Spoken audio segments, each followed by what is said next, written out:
boa noite.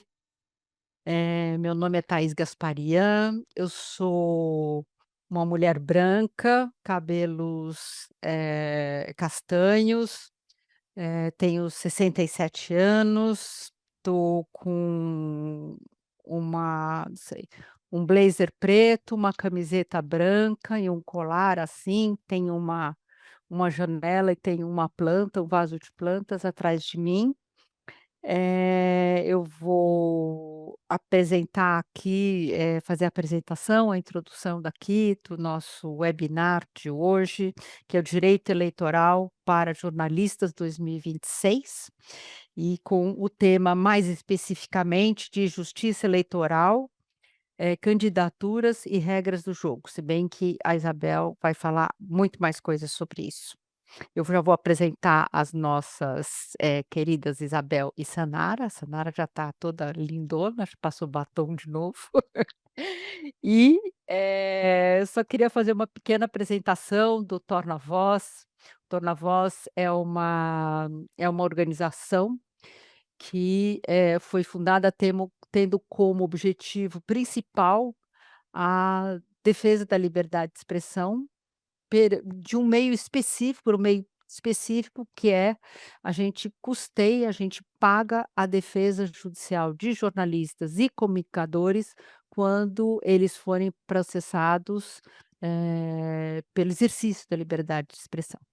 Então, o torna-voz ele paga os advogados, ele tenta promover, dar para os jornalistas e comunicadores uma boa defesa quando esses, jornalistas e comunicadores forem processados. Então, para ter uma boa defesa, para ter uma chance, né, maior, e muitas vezes, a maior parte das vezes a gente consegue, de ganhar os processos.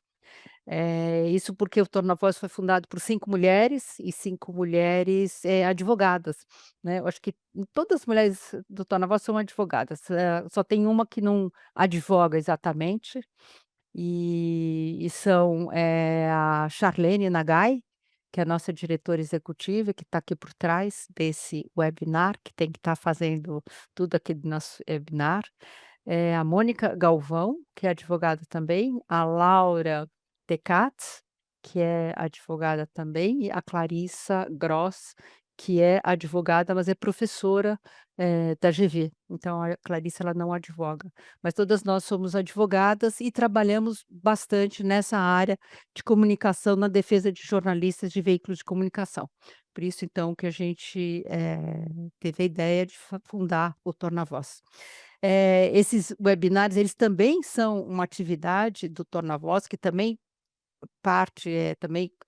compõe o eixo formação do Torna Voz, que tenta melhorar, então, a compreensão, dos jornalistas de diversos temas de direito. Então, como vocês viram aí na vinheta de início, a gente já fez outro sobre webinar sobre direito eleitoral há 2 anos, nas eleições, nós fizemos um sobre direitos autorais, enfim, a gente já fez algumas outras apresentações que para ajudar os jornalistas. Em ano de eleição, principalmente, né, é a importância da compreensão, de vocês compreenderem, o que são algumas regras do jogo do direito eleitoral. As perguntas, eu tenho aqui uma listinha de, coisas que eu preciso falar aqui, anunciar para vocês. As perguntas podem ser feitas pela ferramenta de Q&A do Zoom, que está aí na parte inferior da tela, né, vocês estão vendo aí o Q&A. E o áudio e o vídeo todo mundo está desabilitado. Eu também, depois que eu acabar de falar aqui, eu vou sumir, desaparecer.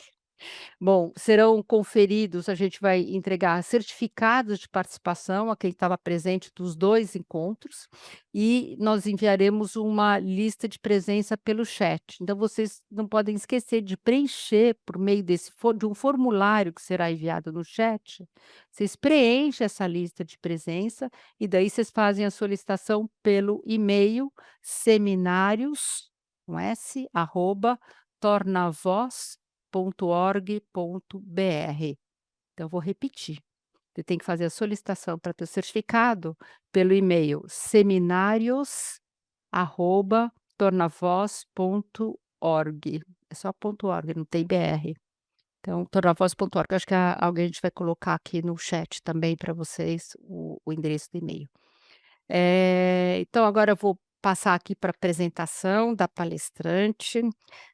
Nós estamos fazendo esse seminário de direito eleitoral só com advogadas mulheres também, e tenho muita alegria de dizer que nós tivemos muitos inscritos e, os inscritos são de todos os estados do Brasil, que é também é uma vamos dizer, o objetivo do Torna Voz, né, de chegar a todos os estados, promover essa defesa e essa enfim, chegar a todos os estados do Brasil, que nem sempre é muito fácil, e que, nós temos uma maioria de mulheres inscritas. Não sei se as participantes agora aqui são mulheres, a maior parte dos participantes são mulheres ou não, mas tem uma maioria de mulheres inscritas. E, vou apresentar então a Isabel. A Isabel é advogada, ela é professora e palestrante, especialista em direito eleitoral e direito público, com atuação estratégica na justiça eleitoral. Ao longo da trajetória, a Isabel em cenários de alta complexidade, especialmente na interpretação e na aplicação das regras que organizam o processo eleitoral. A Isabel é professora de Direito Eleitoral e é presença frequente em eventos jurídicos nacionais, e é também autora de livros e artigos sobre o tema. A atuação da Isabel contribui para aproximar a legislação eleitoral das práticas concretas da disputa política e da cobertura jornalística. Então, Isabel, super obrigada, super bem-vinda, agradeço por você estar aqui conosco. E temos também a nossa querida Isabel, não é que você não seja querida, mas é que a Sanara já é nossa conhecida, que é a nossa querida mediadora, Sanara Santos, que é nascida e criada na favela da Ilha, na zona leste de São Paulo, é jornalista formada pela É Nós. Atualmente ela atua como diretora do Laboratório de Comunicação da É Nós, que é voltado ao fortalecimento de redações periféricas. Ela é cofundadora da Transmídia e acredita em um mundo onde a diversidade não só é reconhecida, mas também valorizada como fonte de vida e potência coletiva. Obrigada, Sanara, também por você estar aqui conosco. Eu queria agradecer, então, já agradecer as palestrantes, eu queria agradecer aqui, no caso, agora a Patrícia Lira, que é intérprete de Libras, e depois nós também haverá uma troca, né, das intérpretes de Libras. Agradeço a todo o pessoal que está aqui na retaguarda, tem muita gente na retaguarda. Aqui tem Vitor, tem eu nem vou falar todos os nomes, senão eu vou esquecer. O Vitor, o Rodrigo e tem diversas outras pessoas que estão aqui conosco. Queria agradecer, sobretudo, a Charlene, que está aqui, a Charlene Nagai, que está aqui conosco, e principalmente, ao apoio do Google, que esse evento está sendo feito com o apoio do Google e com as nossas parcerias, que são a Enóis, a Abrage e a Jor. Muito obrigada a todos pela presença, muito obrigada a vocês. Podemos começar? Isabel, você quer começar? Falar alguma coisa? Eu pego aqui, Você pega? Thaís. Então vai, Sanara, vai lá, vai lá, vai lá. Muito obrigada, Thaís. Boa noite a todas, todos e todes. Meu nome é Sanara Santos, sou uma mulher negra, tô com meu cabelo preso, com um coque, com pouca maquiagem, e uma camiseta preta e uma jaqueta preta também, e um fundo de azulejos portugueses brancos.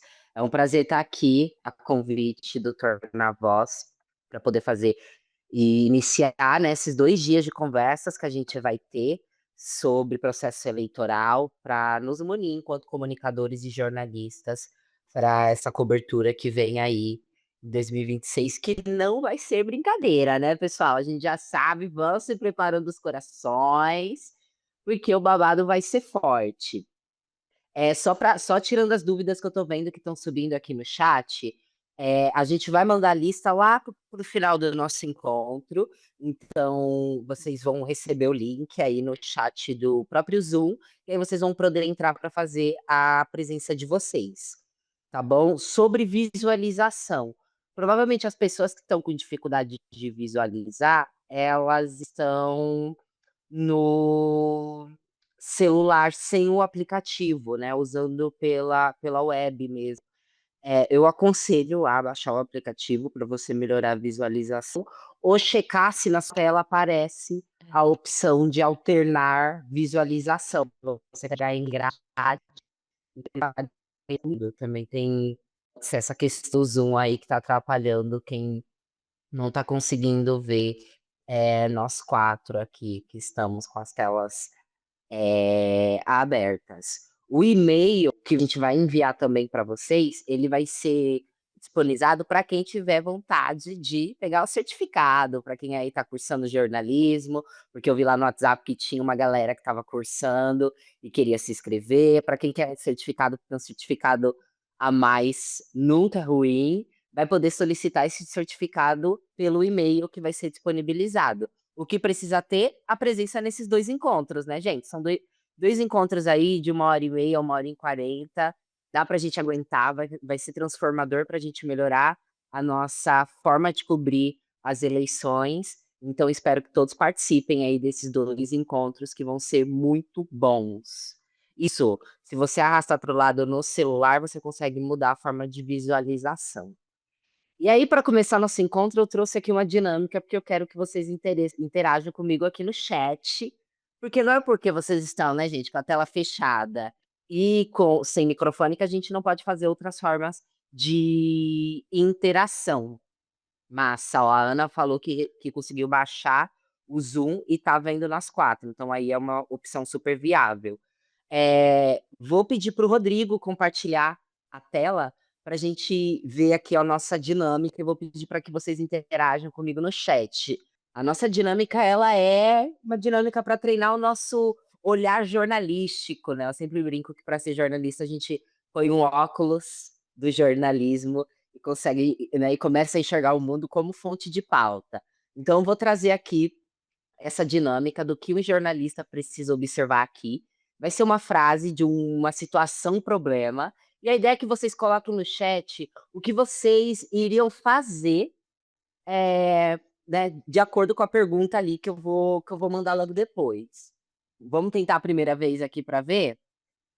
Passa para o próximo, Rodrigo, por favor. Então, uma prefeita inaugura uma creche em junho do ano eleitoral. Tá pertinho do ano eleitoral. Depois publica no Instagram, pessoal, fotos do evento com o logo da prefeitura e frases sobre a sua gestão. Então, a gente aqui já captou a história, tem um pequeno lead aqui de qual é o babado. Passa para o próximo, Rodrigo. Eu acho que. Foi. E o que um ou uma jornalista deveria observar nessa situação? E aí eu vou dar aqui 3 minutinhos para vocês irem subindo no chat, não no Q&A, que é para perguntas, então o Q&A a gente vai usar durante a nossa atividade para perguntar, para responder as perguntas de vocês. O chat a gente usa aqui para interagir. Então, vou aí, Jadiel, aproveita e coloca aí sua resposta. O que você, como estudante de jornalista, observaria no caso dessa prefeita que inaugurou. Pode passar para o anterior, Rodrigo, só para a gente deixar a questão problema aqui para o pessoal. Olha, o Matheus colocou: a construção da creche iniciou na gestão dele, teve investimento na gestão. Observar se a prefeitura também, se a prefeita também é candidata, porque nesse caso seria crime eleitoral. Será que é crime eleitoral, Isabel? Será? A gente vai ter essas respostas aí no decorrer, né? Ó, uso de redes sociais de caráter pessoal para o caráter público, a Cristiane trouxe. Qual é o prazo para realização de obras em ano eleitoral? A Maria já trouxe uma pergunta aqui importante, né? Promoção pessoal? Será, Nayane? Pela educação ou pela autodivulgação? Isso também é uma ótima pergunta a se fazer. Uso de rede social pessoal. Olá, Pia. Ó, a gente tem aqui, parece que vocês também lá no chat está subindo bastante. Acho que nem pode inaugurar obra nesse período. A Leda trouxe. teor de conteúdo da legenda, ó, o teor do conteúdo da legenda, Yasmin trouxe. Ó, o pessoal tá bem afiado, Thaís, Charlene, para o nosso encontro. Vamos fazer mais uma questão problema? Passa para os próximos, Rodrigo.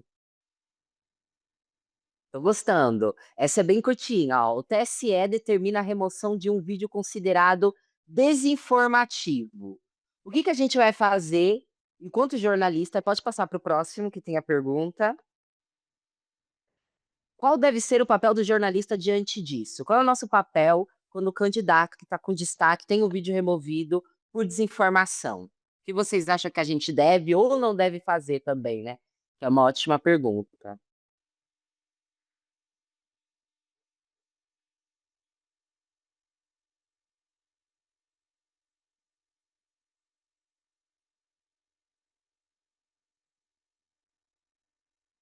Checar a informação correta e rebater, reforçar a informação correta, apontar a desinformação e explicar a informação corretamente. O vídeo noticiado, quem pagou por ele? Às vezes não sabe, né? Mais, talvez, às vezes mais importante do que a desinformação é quem está financiando, né? De quem é o interesse, de quem financia. Qual assunto tratava? Bus- Buscar entender o que motivou o TSE a solicitar essa retirada. Remover ou produzir nota de retificação, checar os fatos e reforçar a informação correta. Ó, parece que a Ana Carolina foi fazer a investigação jornalística dela e já trouxe para a gente aí questões sobre obras.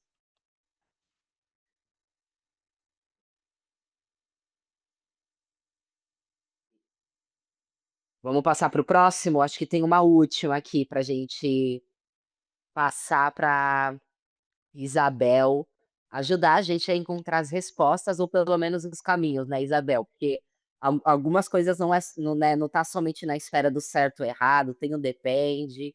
Então, né, com esse encontro com a Isabel tem esse objetivo, a gente sair aqui com um pouco mais de profundidade nessa discussão. Ó, empresários impulsionam conteúdos políticos nas redes durante a campanha, que é sempre um tema, né? Essa questão do impulsionamento nas redes, os empresários envolvidos diretamente com as campanhas políticas. Pode passar para o próximo, Rodrigo, por favor. E o que os jornalistas precisam investigar nesse tipo de situação? O que que a gente vai investigar? Deixa eu voltar aqui para o nosso chat. Ó, uma coisa é apoiar a candidatura à pessoa física, outra coisa é uma empresa apoiar um candidato. Caos total. Obrigada, Júlia, por compartilhar. Ó. Checar quem financia essa campanha,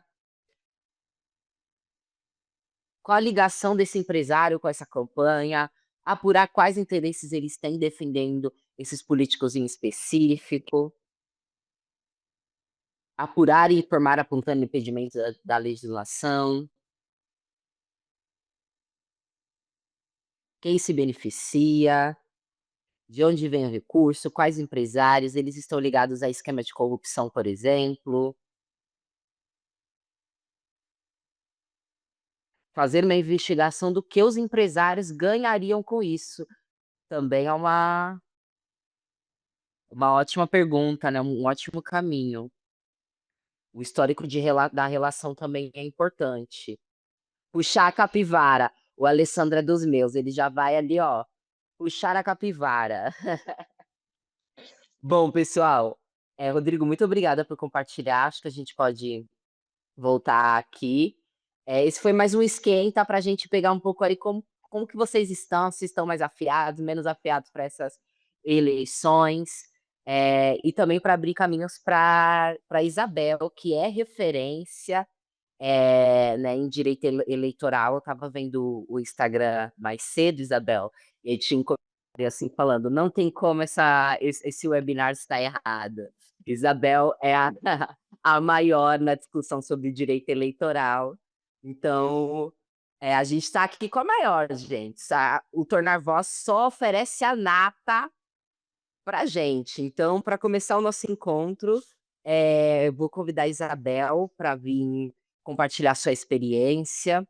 E aí, pessoal, perguntas podem ser feitas durante a fala de Isabel. Só que vocês vão para o Q&A, que é uma caixinha que está perto do chat aí, onde ficam essas caixinhas aqui embaixo para abrir e fechar o microfone. Tem o Q&A. A ideia é que vocês façam as perguntas lá e aí a gente vai respondendo aqui. Eu vou, né, perguntas que podem complementar a fala de Isabel. Eu vou interferir para fazer essa pergunta para ela, para a gente aprofundar a discussão. A gente também vai deixar algumas perguntas para o final, mas não sintam vergonha de fazer pergunta, porque pode ser uma dúvida que outra pessoa tem, e é um tema mesmo que poucas pessoas, né, têm a habilidade e o poderio para discutir. Então, a gente está aqui mesmo para aprender e né, nada melhor do que, né, uma ótima forma de aprender é fazendo perguntas. Então, Isabel está aqui também para nos ajudar a responder as nossas dúvidas.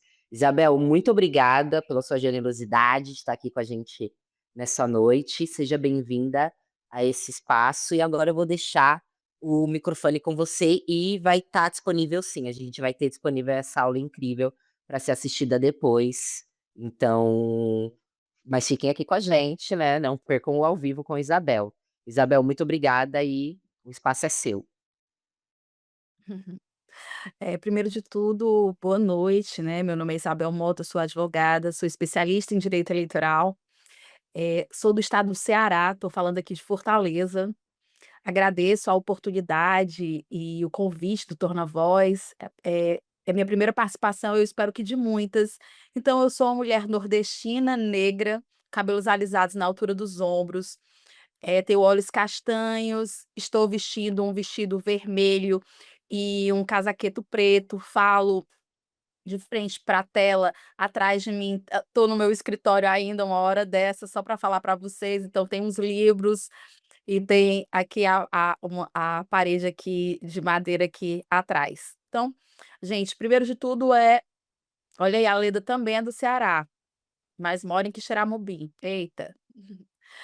Para que falar essa palavra Quixeramobim para os outros é mais difícil, né, para a gente é fácil. Mas vamos lá. Primeiro de tudo, assim, Sanara, como você fala e fala bem, hein. Por isso que você é tão querida aí, tá. E que história. E provavelmente essa pessoa que falou eu não vi, mas deve ser uma amiga minha. Essa que falou lá no meu lá do Instagram, deve ser uma amiga. Hum. Então, a gente está aqui para contribuir, para falar sobre direito eleitoral. Direito eleitoral é uma grande paixão na minha vida. Eu também sou especialista em direito público, também trabalho com direito digital e com licitações e contratos, mas o direito eleitoral é o carro-chefe da minha atuação.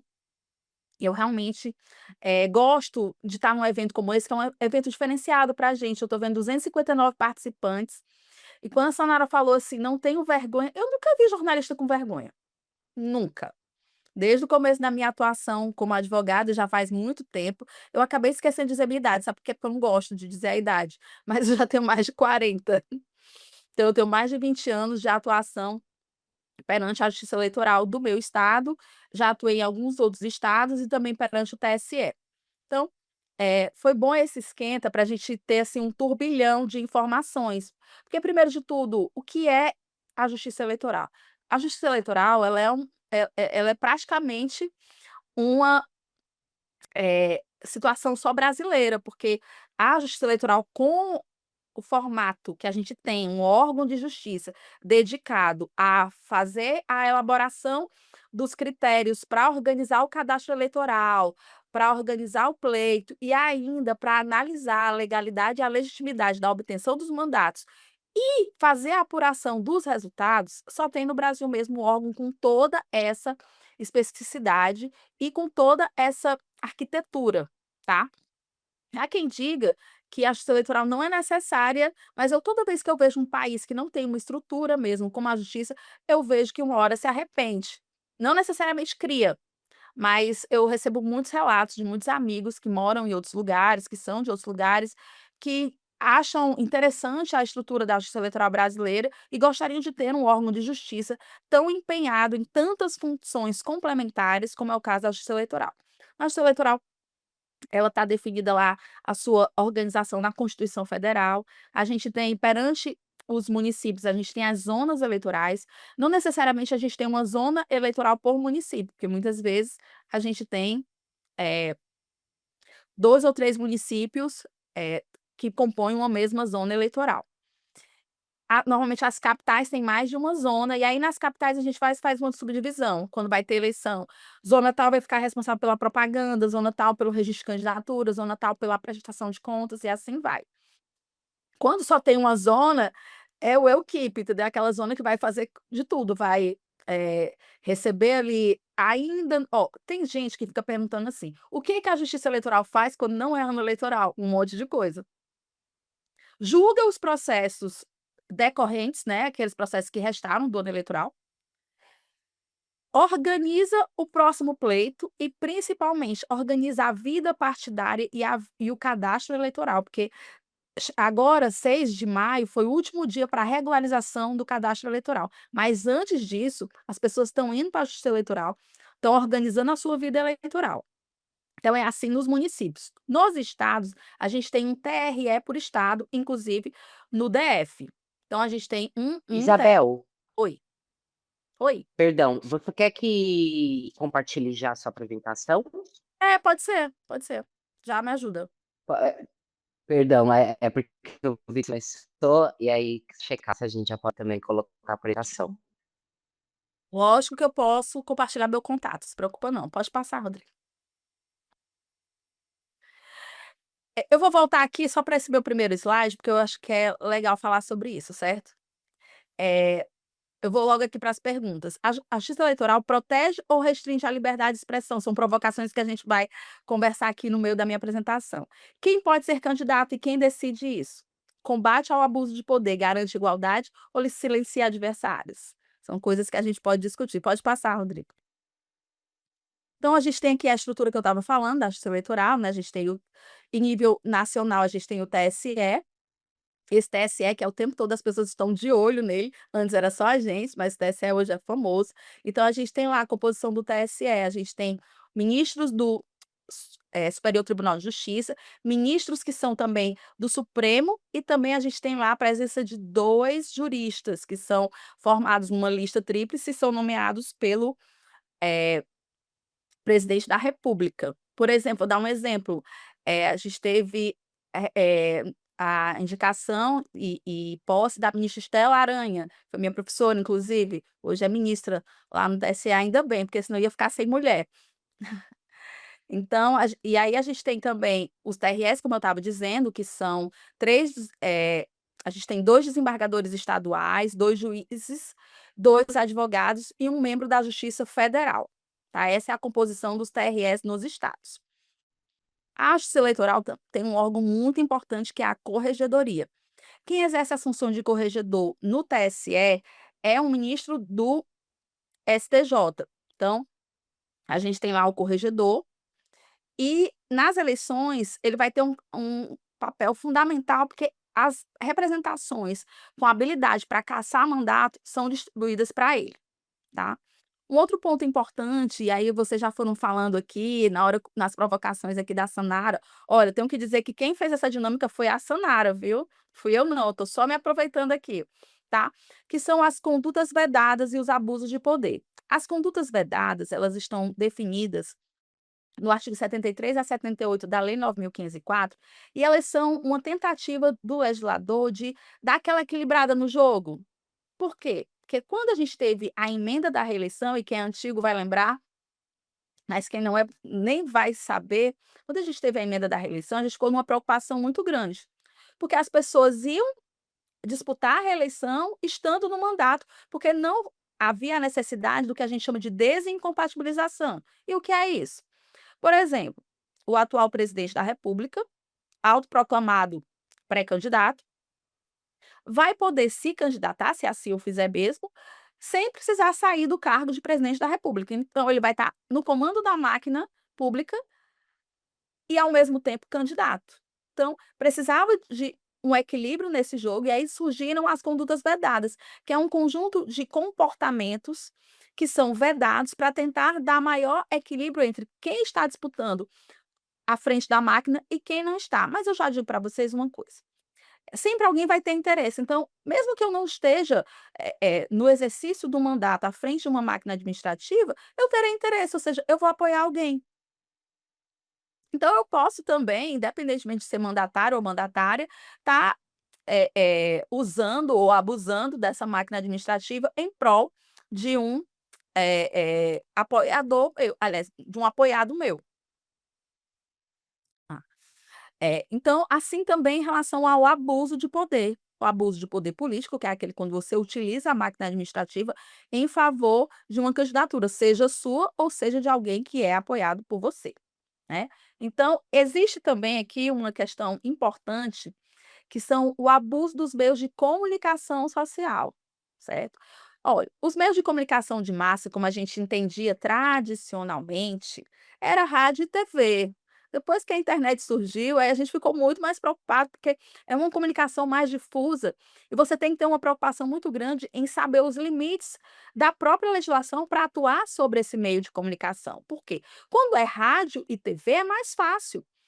A gente tem uma regulamentação muito específica e, principalmente, a gente tem, uma orientação a partir do fato de que são concessões. Então, a legislação ela pode interferir muito mais por conta disso, do caráter público dessas emissoras. Então, quando a gente passou para o mundo da internet, a gente já passou a ter várias dificuldades, inclusive lá atrás, a gente utilizava para a internet, para tentar regular os comportamentos na internet que interferiam nas eleições, a mesma regrinha que a gente utilizava para rádio e TV, não estava dando muito certo, por isso que a gente precisou avançar. E a terceira coisa que eu queria trazer inicialmente para vocês, para a gente poder avançar ainda mais, é sobre o registro de candidatura e as inelegibilidades. O que é inelegibilidade? É quando alguém descobre que não vai poder ser candidato, porque está enquadrado em alguma hipótese que a legislação prevê, que diz que aquela pessoa não vai poder ser candidata. Ou quando a pessoa precisava ter uma condição e ela não reúne. Eu vou dar um exemplo logo da condição. Eu quero ser, por exemplo, presidente da república e não tenho a idade mínima. Aí me faltará uma condição. Quero ser, prefeito e não voto e nem sou, eleitor daquela cidade. Eu preciso estar, eu ser eleitora na circunscrição onde eu pretendo me candidatar. E aí, com isso, a gente teve durante muito tempo o reinado das inelegibilidades que estavam na Constituição e na Lei 64/90, a Lei Complementar 64 do ano de 90. E aí depois, em 2010, a gente, teve a oportunidade de ter uma mudança radical no regime das, inelegibilidades, que foi a inserção da Lei da Ficha Limpa. A lei da ficha limpa, ela interferiu de forma muito decisiva, porque ela criou várias outras hipóteses, para enquadrar pessoas e elas não poderem se candidatar. Ela aumentou o tempo de alijamento, porque a maior pena no direito eleitoral nem é a cassação, é a inelegibilidade. E antes, essa inelegibilidade era no máximo por 4 anos. Então, ou seja, se você fosse condenado, numa campanha, dali a 4 anos você ficava elegível de novo. Então você só perdia uma eleição a ocorresse ali há 2 anos. E agora não, né, agora a gente tem 8 anos de inelegibilidade. E algumas inelegibilidades que ultrapassam até o prazo de 8 anos, tá. Isso interfere e impacta decisivamente no processo de registro de candidaturas. Por quê? Porque, na verdade, a gente nunca tem certeza se a gente é elegível. A gente só passa a ter essa certeza quando a gente submete o nosso nome à Justiça Eleitoral, depois de passar lá pela o processo de escolha dos partidos políticos, porque a gente no Brasil não tem candidaturas avulsas. O que seriam as candidaturas avulsas? São candidaturas que não seriam, vinculadas a um partido político. Então, aqui no Brasil a gente precisa estar filiado a um partido político para poder se candidatar, e precisa que esse partido nos queira como candidatos ou candidatas. E essa formalização dessa escolha é lá na convenção partidária. Depois da convenção, a gente reúne a nossa documentação que a lei exige e que a resolução do TSE também regulamenta, e vai lá na Justiça Eleitoral e bate lá na porta dela e diz: "Opa, quero ser candidata, posso?". Aí a Justiça Eleitoral vai e diz: "Pode, não pode", ou "Pode, mas está faltando tal documento". "Não, não pode". Ou mesmo no decorrer do período de registro pode acontecer que você seja, alvo de uma ação de impugnação de registro de candidatura. Essa ação, ela vai apurar se aquela inelegibilidade ou aquela ausência de condição de elegibilidade que está sendo anunciada ali contra você, ela realmente persiste, e aí você pode ter o registro negado ou não. Independentemente de ter a ação ou não, os registros de candidatura, eles são analisados pela Justiça Eleitoral. É feito um crivo importante, bem exigente, para verificar se a pessoa realmente merece ter o registro de candidatura e poder ser disponibilizada para voto. Pode passar, Audrey. Próximo slide. Então, a arquitetura da Justiça Eleitoral, por que a Justiça Eleitoral é única, né? Ela é o órgão que consegue emitir resoluções com força de lei. Então, as resoluções do TSE, elas têm força de lei. Com 2 semanas atrás, tinha um professor, ex-professor meu, que não é de direito eleitoral, dizendo que a cada eleição a gente tinha novas resoluções. Isso já aconteceu, mas não é o que acontece mais. Desde 2019 para as eleições de 2020, a gente tem resoluções que são perenes, ou seja, você vai ter a resolução sobre registro, você vai ter a resolução sobre financiamento e prestação de contas, a resolução sobre propaganda, a resolução sobre as representações e reclamações, a base já está lá, não muda. O que é que normalmente pode acontecer? É o que aconteceu recente. O Tribunal Superior Eleitoral se reúne, disponibiliza, inclusive para a sociedade em geral, minutas de resolução que são acréscimos para tornar ainda melhor a regulamentação do processo eleitoral. Mas ele não muda a estrutura, não, certo? Sem contar que, assim, essas resoluções, o poder delas é normativo, sim, mas é um poder regulamentador. E a outra função que eu estava dizendo para vocês da Justiça Eleitoral, ela organiza as eleições, cadastra os eleitores, credencia candidatos, e ainda julga as disputas, os registros, caça mandato e apura também a existência de crimes eleitorais. Ah, quer que fale um pouco mais devagar? Tá bom, pode deixar, Vitor. Então, nenhum outro país tem um órgão com esses 3 poderes simultâneos para administrar as eleições. E os membros da Justiça Eleitoral são membros temporários, é por isso que eles estão sempre mudando. Tem direito cada um a um biênio que pode ser renovado, pode ter uma recondução, tá bom? Então, assim, a priori, essa é a arquitetura da Justiça Eleitoral. É como a gente se organiza para poder receber o cadastro dos eleitores, organizar esse cadastro, dizer onde as pessoas vão poder votar. Hoje em dia esse processo está muito otimizado e quando chega lá no dia 6 de maio, a gente tem o quê? A gente tem o fechamento do cadastro eleitoral para quê? Para que a gente possa organizar isso direitinho para o próximo pleito. Tá? Então essa função administrativa e normativa da Justiça Eleitoral é que traz a maior peculiaridade para esse organismo que eu acho tão importante, que eu admiro tanto, que é a Justiça Eleitoral. Vou passar para você, Sanara, para ver se você quer fazer alguma intervenção. Ou eu posso continuar? Eu acho que a gente tem aqui uma pergunta bem legal, Isabel, que é: considerando que as eleições não ocorrem todos os anos, por que a inelegibilidade se dá por tempo de mandato? É de Kael Costa. Obrigado, Kael. Caio, não é por tempo de mandato, tá? Eu não sei se fui eu que te induzi a isso. Não, são 8 anos.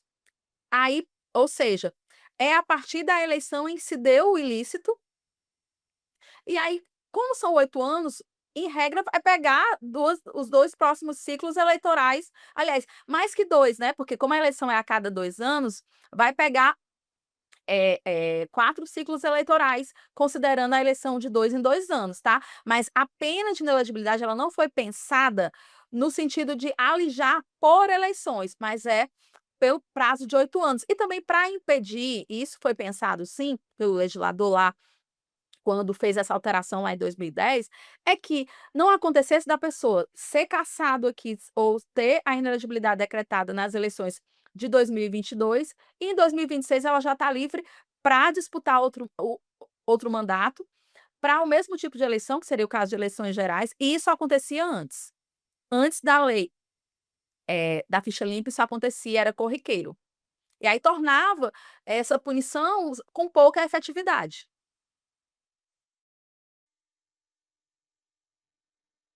Obrigada pela resposta, Isabel. Rael, se você estiver ouvindo a gente, quiser dar um joinha assim, ó, para ver se conseguiu, se você se sentiu contemplada com a resposta. Ó, vou passar mais uma pergunta aqui, ó. Existe alguma PL referente ao término, da necessidade de vínculo com partidos para se candidatar? Gente, essa questão das candidaturas avulsas, né, sempre tem alguma discussão nesse sentido, mas ela nunca avançou mesmo para uma discussão, mais séria dentro do Congresso Nacional. Eu vou te falar que eu até sou apesar do nosso sistema partidário ele ter muitas críticas, eu ainda sou a favor da gente ter uma vinculação partidária, eu não quero que se tiver essa discussão ela avance e seja ultrapassada não, porque eu acho que a democracia firme e forte, ela tem esse caráter coletivo. Quanto mais a gente individualiza a pretensão eletiva, mais a gente, individualiza também o projeto de poder das pessoas, que eu acho que deve ser coletivo. Essa é a minha visão. Inclusive, quando a gente analisa, as eleições de países que permitem a candidatura avulsa, como é o caso, por exemplo, dos Estados Unidos, você vê, assim, que está disputando gente que você nem não ganha muita repercussão, mas se você for analisar, você for pesquisar, são muitas coisas bem bizarras, tá. Então esse projeto coletivo, ele não é perfeito, mas ele possibilita que ninguém seja candidato de si mesmo, e que venha realmente com uma força coletiva, pelo menos daquela agremiação.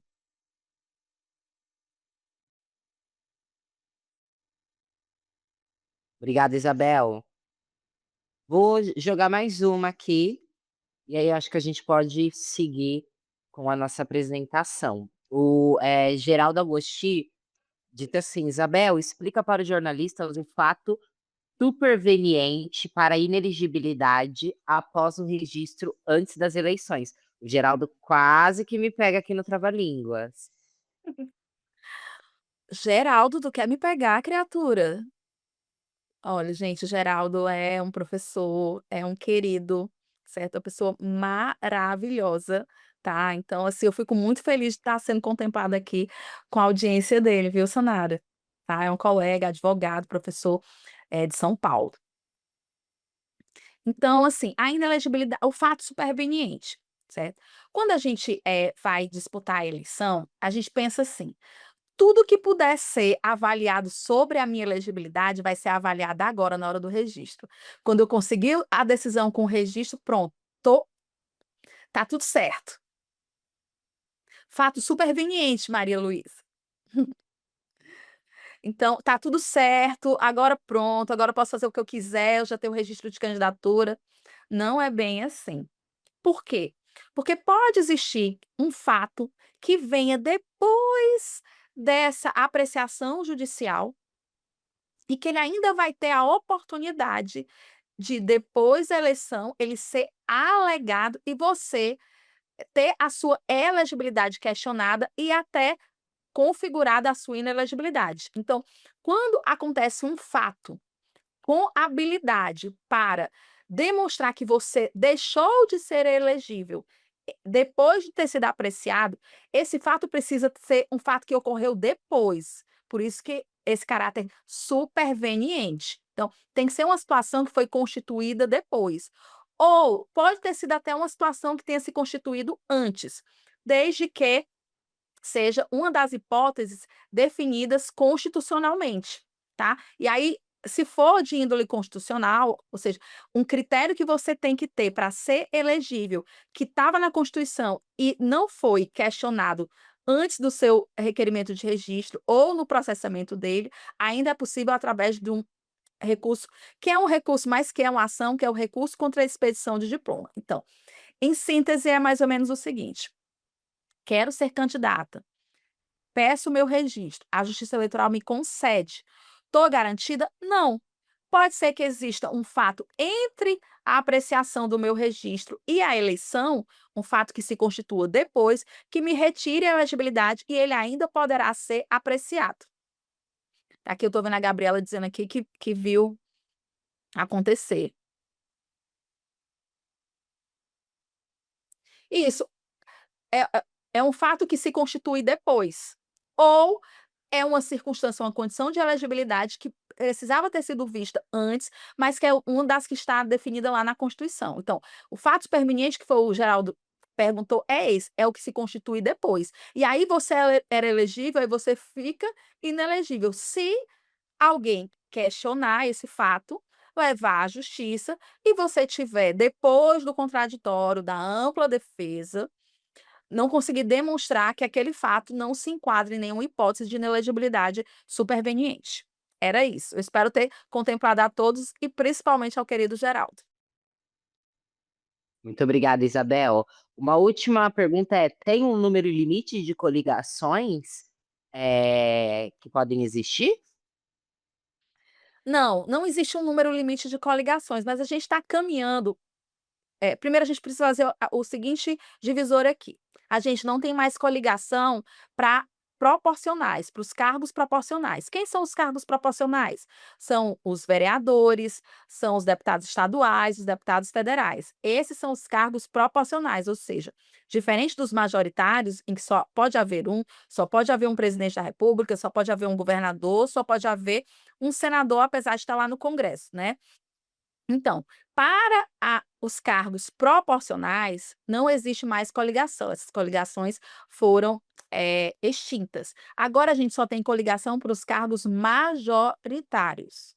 Então, só para os cargos majoritários, e esses cargos majoritários, eles não têm um número nem de partidos ou federações que possam se reunir em torno de uma candidatura, não há um número máximo pela legislação, nem existe um número máximo de coligações ou de formações para dar sustentação a candidaturas majoritárias com um limite, não existe isso. E aí pronto. Obrigada mais uma vez, Isabel. Super conseguiu. Acho que a gente pode seguir agora e aí a gente vai, pessoal, qualquer mais dúvidas vão colocando no nosso Vamos Q&A passar aqui aí, que a gente vai Rodrigo. buscando encaixar. Pronto. Eu estava dizendo eu falei sobre as 3 instâncias, né, esse aqui é só um quadro sinótico, essa apresentação ela tá com o Torna-Voz, então vocês podem ter acesso a ela, tá, eu fiz da forma mais simplificada, porque não era para advogados e advogados, né, mas para que vocês entendessem bem, né, que o TSE fica lá em Brasília, tem essa competência que eu já falei, né, são 7 ministros, já já expliquei direitinho. Os TREs e as zonas. E aí, uma coisa que eu gosto sempre de falar para os jornalistas é o seguinte, Sanara: o juiz eleitoral, a juíza eleitoral, eles estão ali num contato mais direto com o eleitor, com a eleitora. Tem juiz que às vezes ele chega fiscalizando um local de votação e ele vê uma pessoa e diz: "Você vota aqui? Nunca vi você". Então, eh, às vezes eu sinto um pouco de falta de do jornalismo mais orgânico. Ah, é. Pois é, o pessoal do direito entrou, foi forte aqui, que bom também. Aí, assim, eu sinto uma falta de um jornalismo mais orgânico, acompanhar mais a vida da zona eleitoral, porque a gente vê muito blogs, aquelas coisas mais, da cidade mesmo, entendeu. Então, um jornalismo mais orgânico, mais preocupado e às vezes mais informado também sobre as regras eleitorais. Isso ia ajudar principalmente ao eleitor e eleitora, eles entenderem melhor as regras do jogo, tá. Eu sinto um pouco de falta desse acompanhamento da vida na zona eleitoral por esse tipo de jornalismo. Pode passar, Rodrigo. Então, eu falei da corregedoria, né, que o ministro é eleito.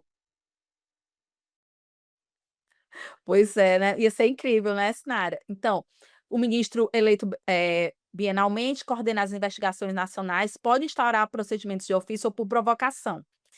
E o corregedor eleitoral em nível de TRE é um desembargador do TRE, fiscaliza as zonas do estado, instaura os procedimentos investigatórios e as suas decisões são sujeitas a serem referendadas pelo plenário dos TREs. Pode passar. Então, aqui é a base de como é que funciona o poder normativo, que regula as eleições. A gente tem a Constituição, principalmente nesses dispositivos que estão aí, o Código Eleitoral, o código está balançando. Eu tenho um apego ao Código Eleitoral, Sanara, porque ele é de 15 de julho de 1965. Ô, mulher boa de data! Não é isso, é porque 15 de julho é o meu aniversário. Aí, se mudar o Código Eleitoral, eu vou ter que decorar a data do próximo. E tá, esse sim está havendo uma discussão sobre a reformulação tanto do Código Eleitoral quanto uma proposta, né, trazer a parte que a gente chama de adjetiva, a parte processual, que a gente o Código Eleitoral ele é um pouco se ressente um pouco disso, e a gente acaba tendo que buscar supletivamente a disciplina do Código de Processo Civil e até do Código de Processo Penal em algumas situações. Mas a estrutura da Justiça Eleitoral ainda está firme e forte nesse Código de 65, que vem resistindo bravamente e que está resistindo também porque as discussões no Congresso avançam, mas também empacam.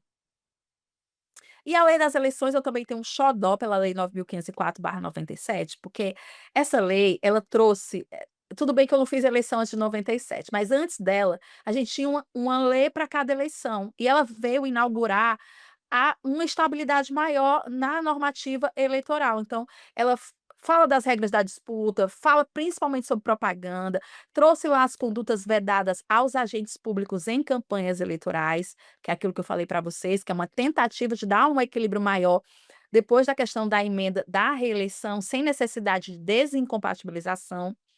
Aí a gente tem a Lei das Inelegibilidades, que é a 64/90, que teve os acréscimos da 135/2010, que é a chamada Lei da Ficha Limpa. Essa traz o quê? Um filtro de acesso à candidatura. E é uma lei muito importante, embora se diga em alguns lugares que no Brasil tem muitas regrinhas para dificultar o acesso à candidatura. Imagina se não tivesse? E as resoluções do TSE, elas são emitidas a cada ciclo eleitoral? Sim.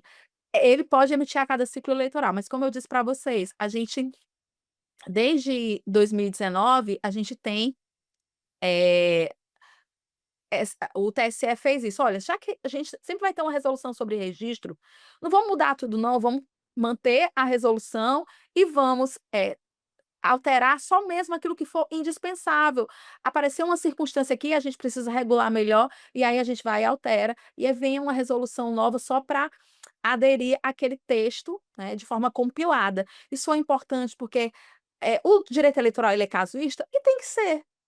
Como que eu vou prever um caso que ainda não aconteceu? Mas ele é um direito super efetivo. Vocês conhecem uma estrutura de justiça que chega num período desse, como é o caso agora, nós estamos em 2026, praticamente todos os recursos e ações das eleições de 2024, e veja, as eleições de 2024 aconteceram em todos os municípios do Brasil. Então, nos TRS, praticamente não tem mais nenhum recurso para julgar. Eu estou falando de recurso, ou seja, as ações foram apreciadas em primeira instância e depois subiu para recurso. Isso é bastante efetividade. Às vezes um outro escapa? Sim, mas é a exceção para confirmar a regra. Pode passar, Rodrigo. E aí, já entrando aqui nas condutas vedadas, né? Agora vamos aqui para mexer um pouquinho com aquilo que foi colocado na dinâmica da Sanara, né. A partir de 1º de janeiro, né, nomear, contratar, exonerar agente público com finalidade eleitoral, tá. Pode ser com finalidade eleitoral antes? Pode, mas fica difícil você identificar. Fica difícil você identificar, por isso que a lei fez esse corte aqui, tá, gente. Transferir voluntariamente recursos a municípios com candidatos e coligação. Esse transferir aqui, certo, a gente tem que o certo mesmo seria ele estar aqui na coluna do 5 de julho, tá. Acho que ficou deslocado aqui equivocadamente, vou fazer essa correção, certo. E realizar transferências voluntárias com desvio de finalidade. Para apurar esse desvio de finalidade, a gente precisa realmente ter uma prova robusta, para entender: "Olha, esse recurso aqui, essa transferência aqui não estava programada", ou seja, ela é a título gratuito, ou seja, não estava nada programado, não tinha ainda um programa social ou uma arquitetura toda definida, e esse município ou esse estado recebeu esse dinheiro, tá. Então, lembra que lá o nosso exemplo era de inauguração, em junho do ano eleitoral? Pois é, em junho pode inaugurar, inclusive se a pessoa que está lá inaugurando, a gestora ou o gestor for candidato à reeleição, tá? É possível ainda participar de inaugurações. A publicidade institucional. A publicidade institucional é aquela publicidade voltada para informar como a máquina administrativa está funcionando. Ela é fundamental, ela é importante, ela é necessária e ela tem que ser transparente, mas ela não pode ser transformada, né, isso a gente tem visto muito acontecer, numa promoção dos candidatos e candidatas ou dos gestores e gestoras. Dos gestores e gestoras, isso não será um problema eleitoral, isso será um problema de probidade administrativa, tá. Mas para pré-candidatos e para pré-candidatas é importante ter esse cuidado, porque isso pode ser considerado não só, um abuso, mas também pode ser considerado, um desvio na publicidade institucional, então é importante ficar atento. A distribuição de bens ou serviços ou eventos com potencial eleitoral. Por exemplo, a gente vai fazer lá o município tem ou o estado tem uma data tradicional que ele sempre faz um evento. No ano eleitoral, ele não vai poder fazer esse evento com essa característica de distribuição de bens ou serviços, mas a gente tem que pensar o seguinte, a gente tem que pensar no sistema de circunscrição, ou seja, se a eleição é estadual, a circunscrição dela é o estado. E aí isso não vale para o município quando não tiver esse apelo, esse viés eleitoral, porque se tiver, também vai haver o desvio de finalidade, tá. Então, às vezes, você está fazendo lá, é aniversário do município, você não vai deixar de comemorar? Vai. A eleição desse ano, por exemplo, é uma eleição que a gente chama de eleição geral. Então, as sanções, em regra, são multas que podem chegar até 100.000 FII.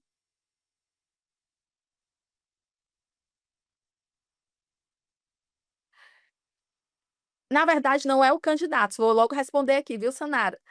Na verdade, não é o candidato, tá? É que, assim, para ficar mais nítido para vocês, a própria publicidade institucional, ela será paralisada, tá? Os próprios canais dos dos entes já paralisam essa publicidade por imperativo legal, tá? Na circunscrição do pleito, né? Por exemplo, a eleição foi municipal 2024, quando chegou 5 de julho. Pois é, alertou, mas não multou, foi? Sinara, a justiça alertou, mas não multou? Então, voltando ao que eu estava dizendo, a gente pode ter multas de 5 a 100.000, a gente pode ter liminar, tutela cautelar. Pois é, para já impedir uma conduta, ilícita e já tá para impedir que a pessoa continue fazendo, e em casos mais graves em que a gente, identificar mesmo o abuso com prova, pode ter a cassação do registro ou do diploma, se tiver habilidade para influir no resultado, vai depender da reprovabilidade.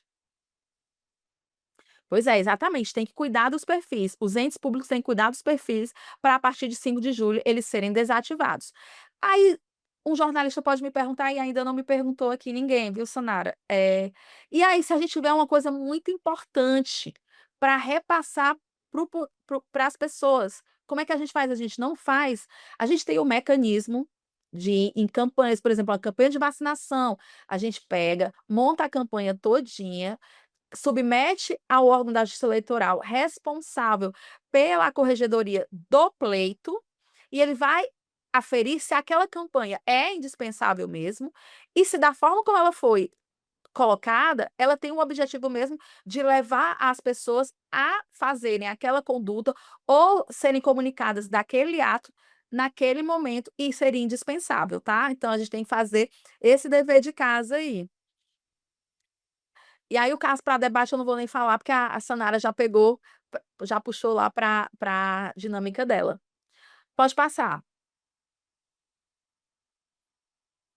O abuso do poder político e econômico. O uso do poder político ou econômico.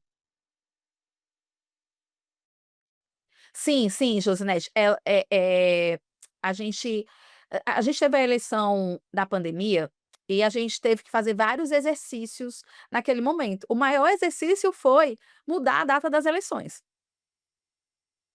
Inclusive eu participei muito ativamente desse processo através de uma entidade que eu e o Geraldo, participamos. Eu sou fundadora, que é a Academia Brasileira de Direito Eleitoral e Político. A gente foi para dentro do Congresso Nacional para costurar, junto com o TSE, junto com várias outras entidades, a mudança na data das eleições. Então, mesmo não sendo na pandemia, é possível divulgar um boletim epidemiológico, mas toda e qualquer situação de publicidade institucional de um ente cujos cargos estão em disputa, precisa passar pelo crivo da Justiça Eleitoral, e ela que autoriza, tá.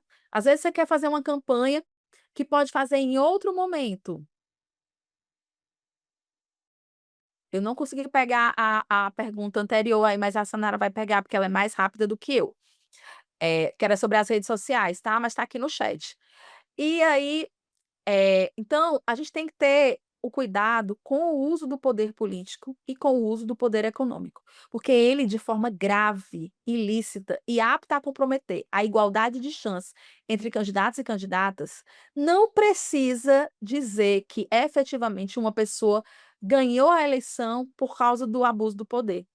Inclusive, na próxima semana, eu vou defender uma candidata a vice-prefeita que não ganhou, nunca foi candidata a nada, não ganhou, a chapa dela foi derrotada e a ação foi lá em primeiro grau. Eu não era advogada ainda dela, eu espero mudar a situação dela no TRE.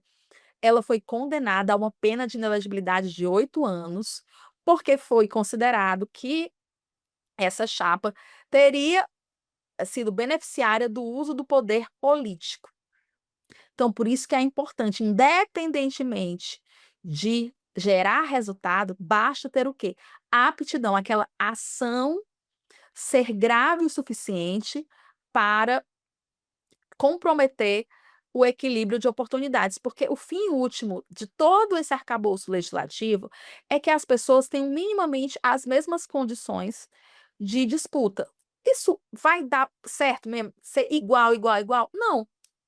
Você pega uma pessoa que já é mandatária, que está ali 4 anos fazendo publicidade com, inclusive, o dinheiro público e de forma lícita, propagando para onde é que vai, o que é que está fazendo, recebendo os correligionários, para disputar com uma pessoa que não tem esse poderio. Então, já tem uma desigualdade que é natural. Para tentar minimizar essa desigualdade que já existe, é que existem esses mecanismos da legislação eleitoral, e dentre eles, está muito atento ao uso do poder político ou econômico de forma grave e com aptidão para desequilibrar essa igualdade de oportunidades. Então, o poder político, por exemplo, vamos dar exemplos aqui: coerção de servidores para apoio eleitoral, uso de equipamentos e veículos públicos em campanhas. Do nada você viu ali um carro da educação levando as bandeiras. Meu Deus, em tempos de hoje que tem um jornalista em cada esquina e nem é formado, que é com o celular a maior arma que existe, alguém ainda conseguir dar um mole desse, o pior que acontece? Desvio de finalidades de obras para fins eleitorais. Do nada tá ali perto da eleição, abrindo poço, que não estava nem organizado isso. Mas isso tudo, gente, precisa o quê? Dentro de uma ação, que é a Ação de Investigação Judicial Eleitoral, que é a AIJE, que lá prevista no artigo 22 da Lei Complementar 64/90, a gente precisa o quê? De prova. Prova robusta, tá? Assim como em relação ao financiamento irregular de campanha, que é uma modalidade de poder, econômico, doação acima do limite legal, compra de votos sistêmica e organizada. Então, gente, a gente precisa estar muito atento a isso, inclusive como cidadão e como cidadã, para a gente ter certeza que quem chegou, seja quem a gente para quem a gente trabalha, seja para quem a gente gostaria que fosse eleito, que essas pessoas tivessem chegado da forma mais limpa possível. Então, o jornalismo, ele tem um papel importante para ficar ali cutucando, para ver o abuso, o uso indevido, tanto do poder político quanto do poder econômico, e eu conto com vocês que estão aqui, viu? Para ficarem atentos, inclusive para quando você trabalha numa campanha, você poder dizer assim: "Olha, governador, olha governadora, olha deputado, olha deputada, isso daqui eu aprendi que não pode não. Vamos dar uma olhada, vamos mandar para o jurídico, vamos revisar, não vamos correr esse risco não, porque prevenção em direito eleitoral, ela é a palavra da vez. E a gente está passando desse momento de prevenir, tá? Então, além disso, a gente tem o que a gente chama de captação indevida de sufrágio, que é a popular compra de votos. Então, ela foi inserida através do artigo 41A da Lei 9.504, e ela atinge atos individuais. Ela também não exige prova de desequilíbrio, certo? Mas ela exige que seja o ato de doar, oferecer, prometer, bem ou vantagem ilícita, com o fim de obter o voto. Aqui a gente consegue uma motivação mais geral, mas quando você vai representar alguém por captação ilícita de sufrágio, a gente tem aqui uma conduta mais dirigida, uma conduta mais individualizada. Certa vez, eu estava, defendendo um caso e poucas vezes eu sou chamada para, a propor as ações, eu sou mais chamada para a defesa, não sei por quê, acho que sou boa de defesa. Mas, a pessoa acusada de compra de votos, foi pego um cabo eleitoral cheio de dinheiro e ele disse que estava, com aquele dinheiro miúdo, porque queria miúdo, como a gente diz aqui no Ceará, é dinheiro, trocado, ou seja, você tem o quê? R$ 50, aí você vai e troca por notas menores para facilitar o que que você está fazendo. E aí ele foi dizer que aquele dinheiro era porque ele ia comprar picolé, que aquele dinheiro ali era para isso. E eu olhei assim: "Gente, a pessoa tem coragem de fazer essa defesa aqui?" E teve, viu? Mas sempre tem, né, Isabel? Exatamente. A coragem é muita. Então, essa distinção entre a popular compra de votos e o artigo 41A, ele traz essa questão da compra de votos de natureza cível, porque a gente tem o artigo 299 do Código Eleitoral, que é a versão criminal da compra de votos. Às vezes as pessoas chamam de forma indistinta alguns ilícitos de crime eleitoral e a gente tem que fazer o reparo para poder dizer o seguinte, que efetivamente, algumas condutas que pareçam crimes, não são criminais, mas elas são ilícitas e de natureza cível. E aí a punição será multa, dependendo da conduta, cassação de registro ou de diploma, inelegibilidade e até cassação. E as condutas criminais que estejam previstas como crime eleitoral, como é o caso do 299, que é a compra de votos de natureza penal, a gente tinha um déficit muito importante que era o seguinte: ninguém era, sancionado, né, pelo 299. Por quê? Porque como é de matéria penal, você tinha um rigor maior da pessoa praticar mesmo o ato, tal qual está lá definido taxativamente no dispositivo invocado, no 299. E aí foi por isso que foi bom a gente criar essa versão do 299 de natureza cível, porque aí a gente tem mais alargado um pouco a natureza desse dispositivo de natureza cível, que não tem as mesmas amarras do direito penal, e a gente conseguiu já sancionar muita gente. O objetivo da Justiça Eleitoral não é sancionar um monte de gente, não. É apurar os ilícitos. Se a pessoa não cometeu, que ela consiga, ela vai ter a oportunidade de provar, porque o objetivo não é caçar mandatos, não é tá alijando as pessoas do poder não, mas é manter ao máximo o equilíbrio da disputa. Pode passar, Rodrigo. Isabel, só pedindo para o pessoal faça mande as perguntas pelo QA, porque me ajudam a organizar aqui para Isabel respondê-las, tá bom? Fica mais fácil pra gente. O nosso encontro vai, finalizar às 8, só para quem tá, perguntando. E aí eu queria fazer umas perguntinhas, Isabel. A Kevlin deixou aqui se há uma distinção de grau de sanções financeiras, porque ela sempre achou isso curioso. O que determina o menor valor para o maior? É assim, eu não sei se eu compreendi o que que ela estava querendo dizer, porque o que que a gente tem em relação às Multas. Para cada ilícito, a gente tem multas que já tem um intervalo ali. Então, assim, a propaganda antecipada, por exemplo, normalmente ela é aplicada à sanção quando ela é identificada, e a gente está num momento muito fácil disso acontecer. A gente está em pré-campanha, e a pré-campanha é o momento em que os pré-candidatos e pré-candidatas podem anunciar para as pessoas que estão com a pretensão de se tornarem candidatos, podem falar disso de forma muito tranquila, mas não podem pedir voto. E esse pedido de voto, ele às vezes ele pode ser um pedido de voto indireto, mas se ficar muito na cara que há um pedido de voto ali, ele pode ser sancionado por propaganda antecipada, que em regra começa a ser, a sanção no valor de R$ 5.000.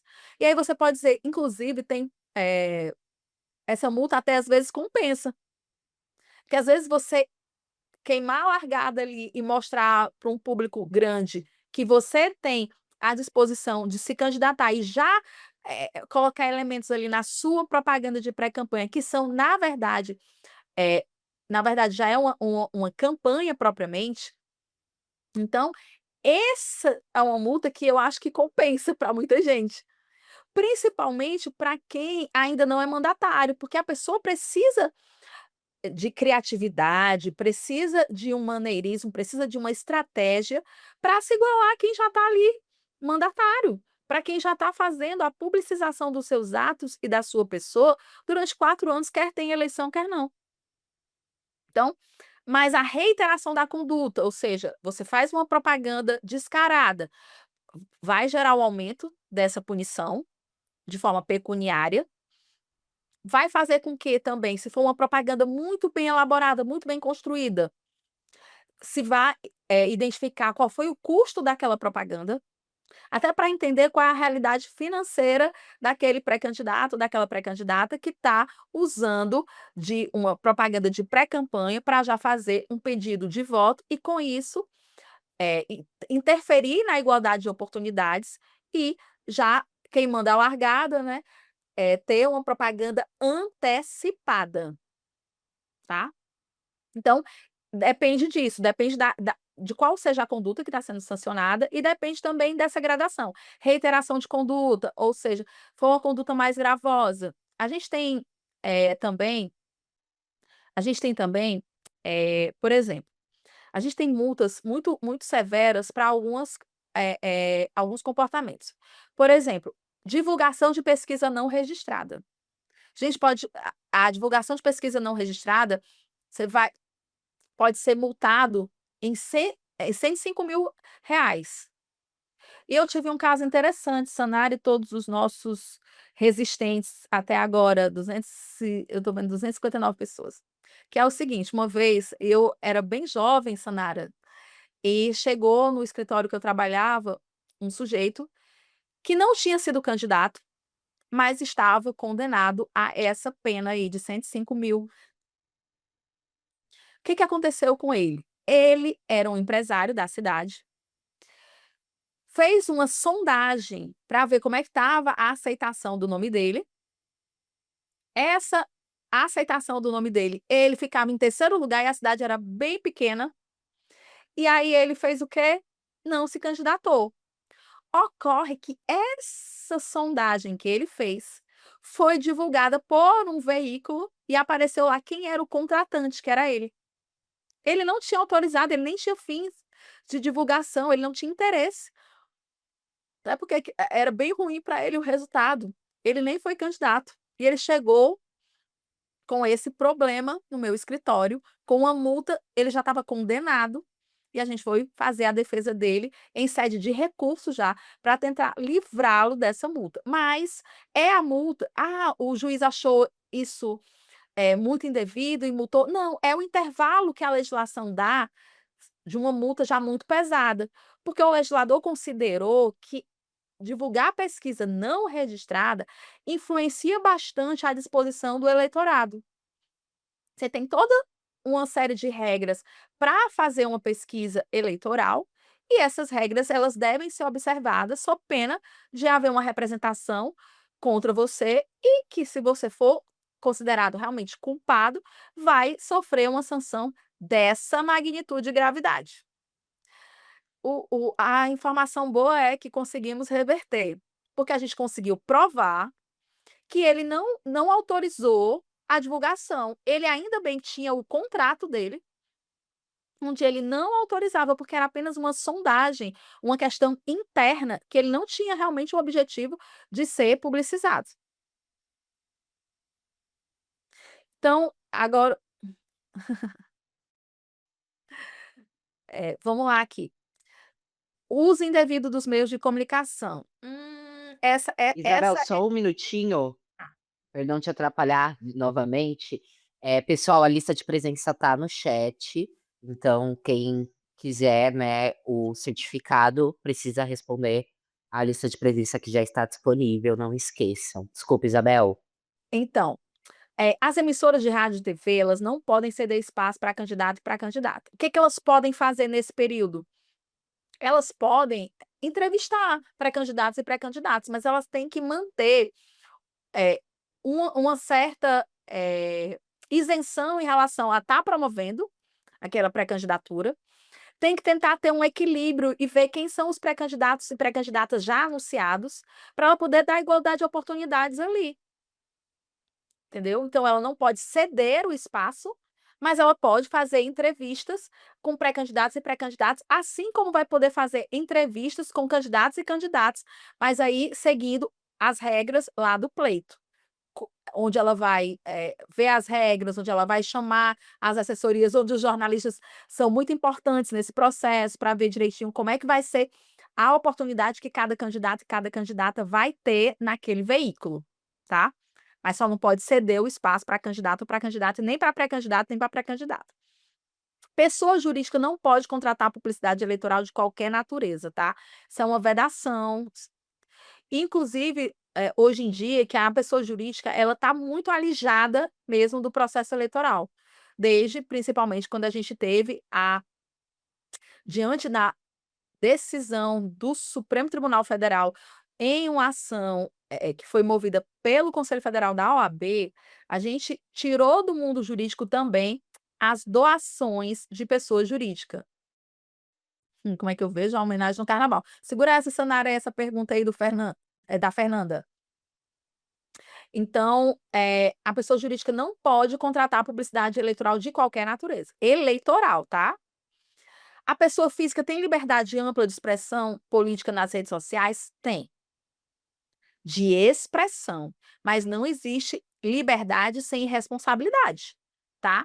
A gente tem a vedação do anonimato e, principalmente, se você usar dessa liberdade e também abusar dessa liberdade, você pode ser responsabilizado pelo conteúdo que você divulgar. Um conteúdo falso, gravemente descontextualizado, ofensivo, tanto pode ser objeto de questionamento no próprio âmbito da justiça eleitoral, como pode também ser no âmbito civil, ou seja, a pessoa pode buscar contra quem exerceu de forma abusiva dessa liberdade de expressão uma reparação de natureza civil e não só eleitoral, tá? Porque na eleitoral não vai ter uma indenização, mas na seara eleitoral, se houver um abuso, pode ser um conteúdo removido, pode até ter uma multa. Em geral, a pessoa física ela tem muita liberdade, porque o que a gente quer é que o debate se faça. A própria justiça eleitoral, ela franqueia muito esse debate aberto, críticas ácidas, críticas contundentes, mas principalmente a gente não quer que o eleitor e a eleitora sejam desinformados. Aí não. Aí tem que ter um balizador importante, necessário, principalmente com a velocidade da disseminação de conteúdos hoje. E a segmentação também, que para mim é até mais delicado do que a própria disseminação pura e simples. O impulsionamento contratado por terceiro não autorizado, é vedado, tá? Então, o impulsionamento de conteúdo eleitoral, ele é para ser feito diretamente com as plataformas e pelas campanhas. E ele vai ter regras muito específicas, vai ter que ter o rótulo. A gente precisa saber quem está pagando por aquilo. Por que aquela propaganda está chegando para mim? Como foi que foi segmentado? Para eu saber disso, a forma mais fácil é que eu saiba que aquele conteúdo é pago e por quem, porque aí eu vou lá na biblioteca de anúncio, vejo, esse conteúdo chegou para mim, mas esse mesmo candidato ou candidata fez um conteúdo com essa mesma temática, mas com outra característica. Como foi que ele me perfilou de forma diferente? São dúvidas que o eleitor e a eleitora consciente podem e devem ter, para que eles saibam melhor fazer as suas escolhas e participar de forma mais crítica desse momento, desse processo, tá. Então, quando o TSE determina a remoção de um conteúdo em rede social, o que ele está fazendo não é um exercício de censura. E muitas vezes os tribunais, não só o TSE, como outras instâncias da Justiça Eleitoral, se contorce todinho para fazer algum tipo de remoção de conteúdo. Por quê? Porque o que se quer é que o processo democrático aconteça, mas ele também precisa ser protegido. Pode passar, Rodrigo. É, as condições de elegibilidade gerais, que a gente tem que estar atento no registro de candidatura é nacionalidade brasileira, pleno exercício dos direitos políticos. O que que é isso, pleno exercício dos direitos políticos? É eu estar realmente no pleno gozo das minhas situações políticas com a justiça eleitoral, principalmente.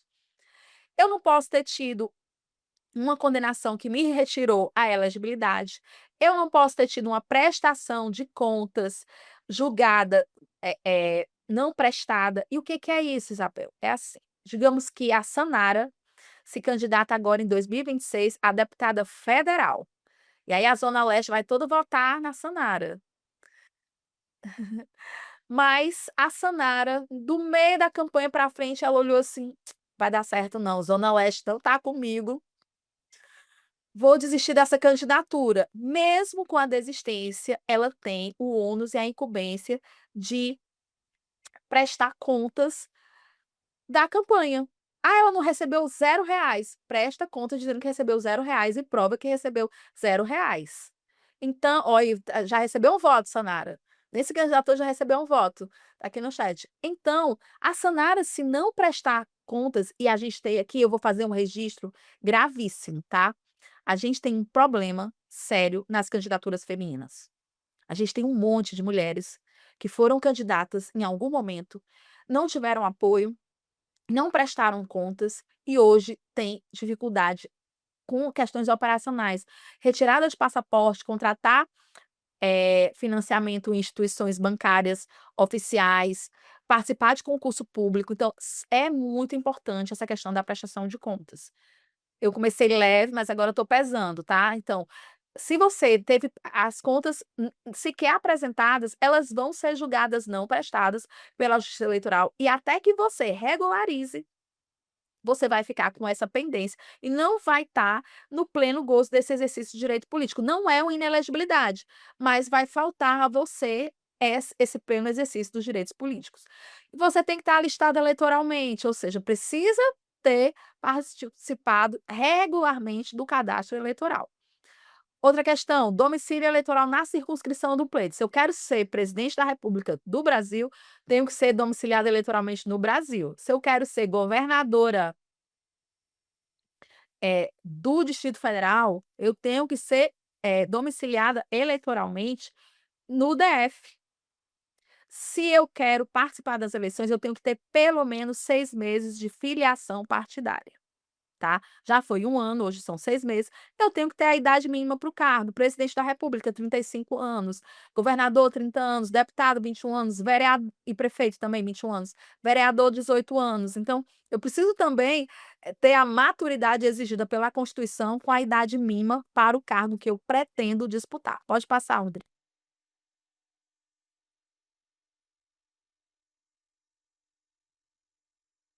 Rodrigo? Sim.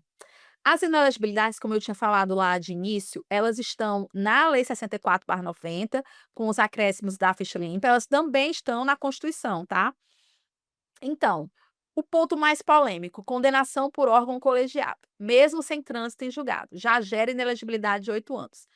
E aí tem gente que diz que isso viola a presunção de inocência. O STF disse que não, que a inelegibilidade não é uma pena, é uma condição que você tem que atingir e demonstrar quando você vai ser candidato, quando você vai ser candidata. O que isso significou? Quando a gente foi lá para a lei da ficha limpa em 2010, a gente era acostumado a que as condenações só fossem começar a valer, a serem eficazes para tirar o caráter de elegível de alguém quando elas transitassem em julgado, ou seja, quando elas se tornassem definitivas, não tivesse mais recurso, tá? E a gente teve uma alteração nesse regime que permitiu que, quando tivesse já um julgamento por órgão colegiado, mesmo sem o trânsito em julgado, já era suficiente para gerar a inelegibilidade. E foi aí também que a gente teve a alteração de prazos de inelegibilidade, tá.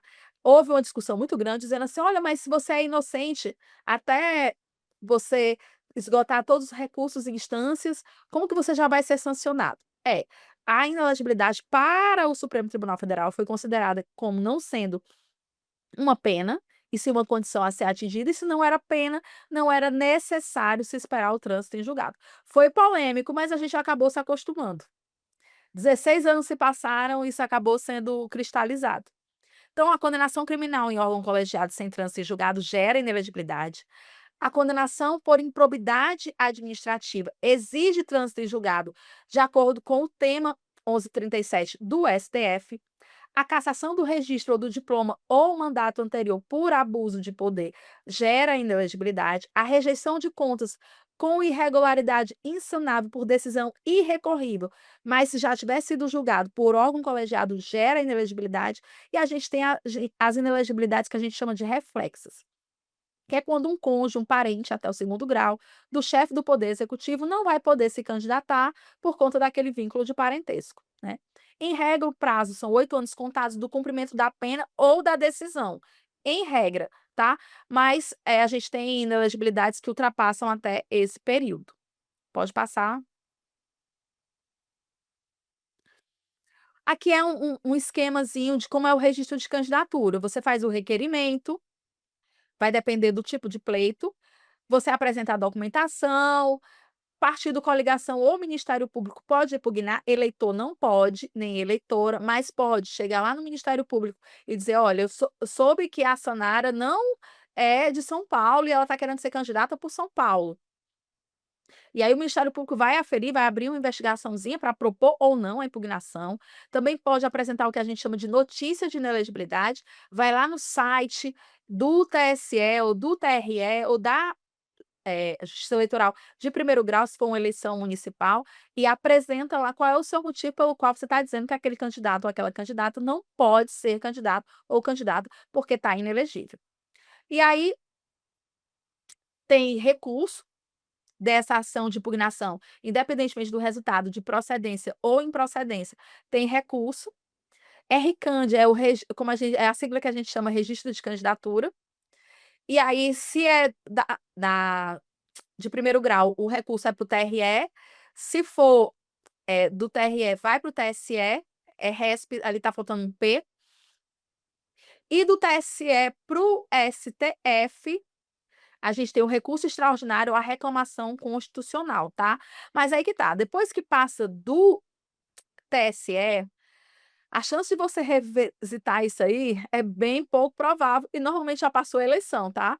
Em matéria de registro, os registros têm que estar julgados antes das eleições, até porque a gente tem um prazo lá de substituição de candidaturas. Então esse prazo, ele é importante que os recursos já estejam julgados para que a pessoa que está ali recorrendo, ela possa inclusive desistir da sua pretensão e se fazer substituir. Então os instrumentos processuais que a gente tem no processo eleitoral é a AIGE, que é uma ação que é a ação de investigação judicial eleitoral, que é para apurar o abuso de poder e o uso indevido dos meios de comunicação. Essa ação também pode apurar a fraude à cota de gênero, a ação de impugnação de mandato, ela é após a diplomação, tá, ela é em até 15 dias após a diplomação, é o último respiro que se tem para questionar alguma irregularidade, e ela é uma ação de índole constitucional, ela está definida na Constituição. A gente tem as representações, que são as representações referentes às condutas vedadas e à captação ilícita, e a gente tem a impugnação de registro, que é lá no registro de candidatura. Pode passar, Rodrigo, porque eu só tenho 10 minutos. Então, a Justiça Eleitoral, ela não é adversária da liberdade de expressão. Ela é para ser a guardiã do jogo limpo, que torna a liberdade de expressão política significativa, tá? Isso aqui foi um apurado de muitas discussões que a gente vem tendo. Semana passada, inclusive, eu tive a oportunidade de, em Brasília, eh, ter acesso a uma obra sobre liberdade de expressão de um colega que eu gosto muito, chama Bruno Andrade. Então, é liberdade de expressão, da praça à timeline, o livro dele. Tá bem redondinho, foi agora, ele lançou em Brasília semana passada, e é uma oportunidade da gente discutir pelo viés de um servidor da Justiça Eleitoral tudo que ele viu e ouviu sobre esse debate de liberdade de expressão e que ele estudou no doutorado dele. Então, a Justiça acumula esses poderes únicos, mas isso também exige dela uma legitimidade. Então, a Justiça Eleitoral muitas vezes está sendo questionada e é bom que cada vez mais ela fique transparente, ela se abra para que as pessoas entendam como é que ela funciona. E a gente precisa realmente entender o funcionamento da justiça para poder, de forma qualificada, cobrá-la, exigi-la e criticá-la. Combater o abuso de poder protege, sim, a igualdade. E regular o discurso exige uma certa proporcionalidade, moderação. Não é fácil eu regular. Abuso de poder. Aliás, o livro da liberdade de expressão, da praça à timeline, Bruno Andrade, tá? É muito bom, eu gostei muito, eu vim de Brasília, eu já tinha lido metade, hoje mesmo eu usei no sustentação oral. Muito facinho de ler, com muitas referências legais. Então, regular esse discurso exige proporcionalidade, mas exige principalmente coragem. A Justiça Eleitoral, quando ela vem regular o discurso, ela precisa exatamente saber de forma proporcional o que ela está fazendo e ter coragem de só influir naquilo que é indispensável, naquilo que está desinformando o eleitor, naquilo que está gerando confusão, não nas disputas entre os candidatos e candidatas. A disputa é inerente, o debate é inerente à disputa. Esse debate legítimo, em que as pessoas estão lá tendo as mesmas oportunidades de um falar o que o outro já fez, ou o que o outro vai fazer, ou o que não pode fazer, isso não, isso é um debate que deve seguir e deve ser livre. A tutela deve ser apenas em relação àqueles discursos desinformativos que podem fazer com que o eleitor ou eleitora não façam uma escolha de forma viciada. Entender as regras do jogo é tarefa do cidadão e da cidadã. Não é só de advogado, não é só de advogada, os jornalistas têm um papel fundamental nisso, e eu agradeço demais a oportunidade, de estar aqui com vocês. Ainda estou disponível, mas corri aqui no final para a gente poder trazer todo esse conteúdo. No próximo encontro de vocês, vocês vão ter a minha querida Maíra, e ela é também advogada como eu, de São Paulo, e a gente tem essa vivência de mais de eu tenho mais de 20 anos atuando com direito eleitoral, apaixonada pelo direito eleitoral, mas principalmente tendo uma fé enorme no processo democrático.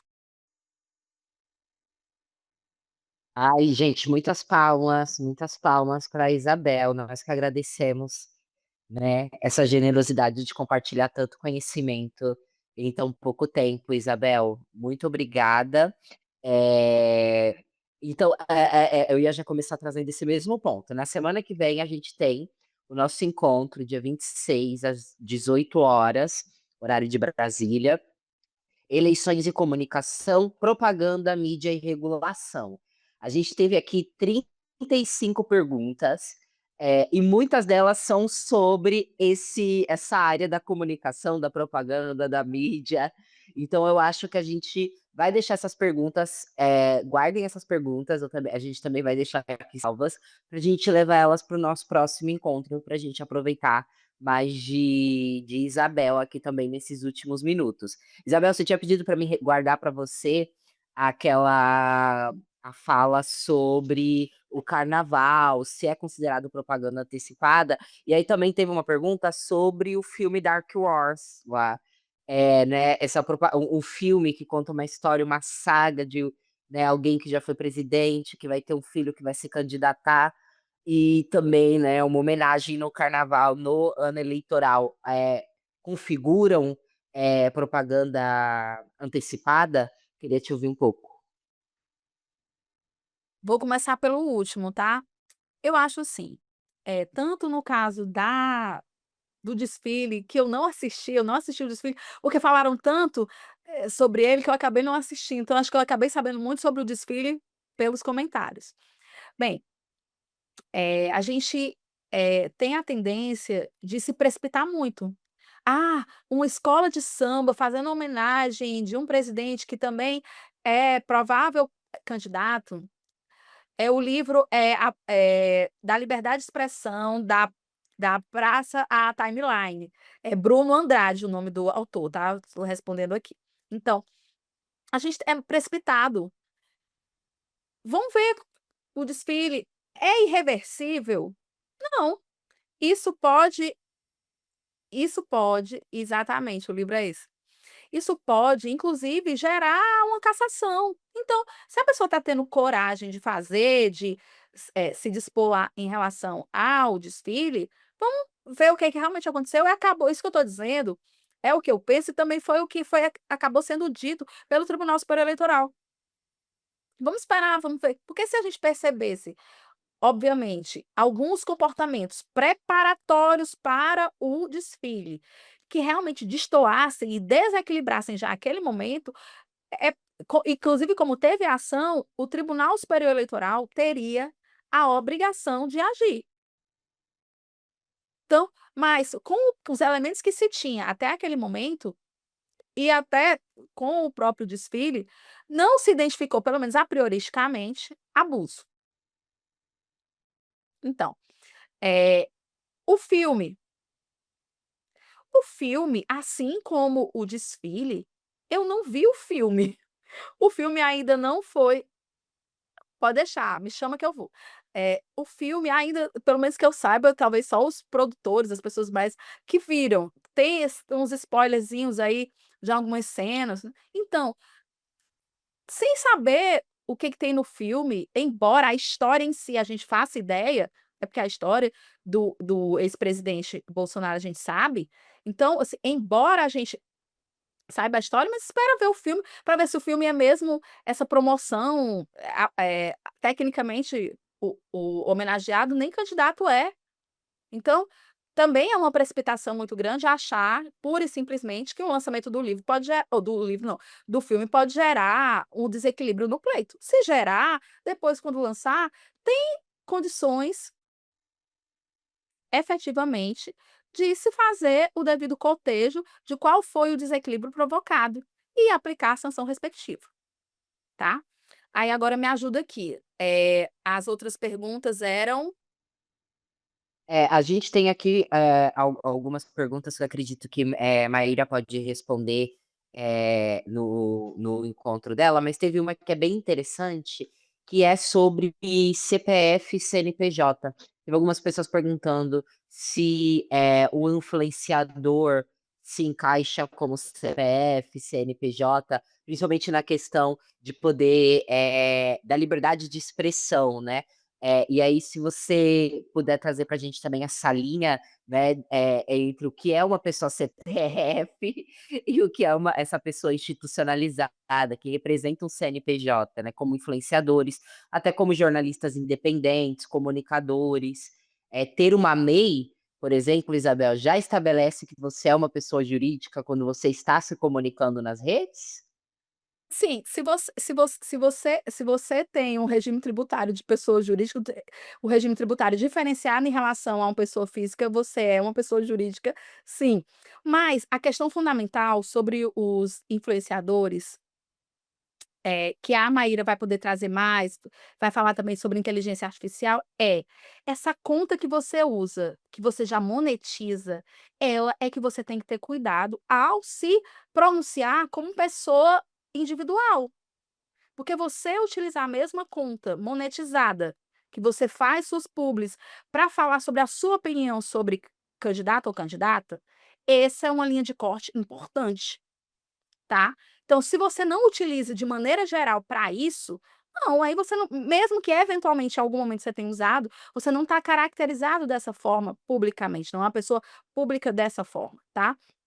E uma coisa que eu queria responder, que aí depois eu me lembrei, que é a questão dessas homenagens que são feitas em festas, né, agora aqui no Nordeste vai começar as festas juninas, né, teve carnaval, agora festa junina.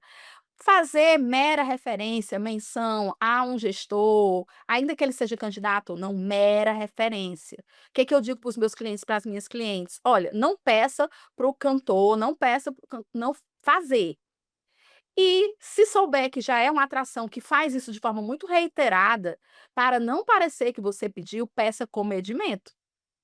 Por quê? Porque você tem 2 questões aí, não só a questão eleitoral, mas também a questão da probidade administrativa. Esses shows são pagos às expensas do erário público. Aquele show ou que está sendo feito, não é um show pago pela Sanara, se ela for prefeita, é um show pago pela prefeitura, da qual ela é gestora. Então ela não pode se apropriar disso. Fazer uma mera menção, uma mera referência, um agradecimento, eu acho exagero proibir.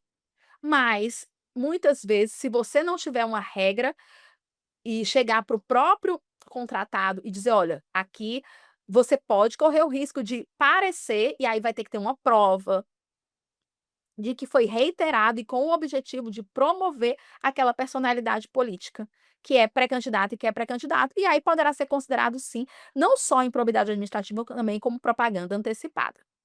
Tá? Vai depender também do modo, como é isso, né, porque lembra que pode dizer que é pré-candidato, mas lá no show da prefeitura, no show pago pelo governo, não, não é o local para isso. Então a mera menção é uma referência à pessoa, tá certo? Então, a gente tem que ter a gente vai ter a oportunidade de falar sobre inteligência artificial com a Maíra, sobre mais essa questão dos influenciadores, que é muito importante, porque agora o TSE colocou uma lupa nos influenciadores, antes não tinha. Tá? Agora tem. Inclusive, houve vários debates. Eu tenho uma amiga que tem um trabalho maravilhoso sobre esse assunto, chama Ana Carolina Camargo Cleve, e ela estuda muito esse assunto. Ela é uma advogada, de Curitiba. Inclusive, agora vai ter em Curitiba o maior evento de direito eleitoral do país, que é o CBDE. Ela é presidente do CBDE esse ano, e é a pessoa que melhor fala sobre esse assunto, sobre os limites dos influenciadores nas campanhas políticas e da possibilidade deles não serem vetados do de se manifestarem em campanhas, que também isso também não é possível, tá bom? Então, gente, eu espero ter contribuído, tá? Espero que vocês também venham para o curso ministrado pela Maíra. E mais uma vez, Sanara, adorei, certo? Tá, é muito feliz essa tela aqui, sabe? Eu, você e a Patrícia, né? 3 mulheres negras. Então, é muito feliz para mim esse encontro, é emocionante. E eu agradeço demais a oportunidade. Espero ser chamada em outras situações. E quem quiser também me encontrar nas redes, Isabel Mota Advogada.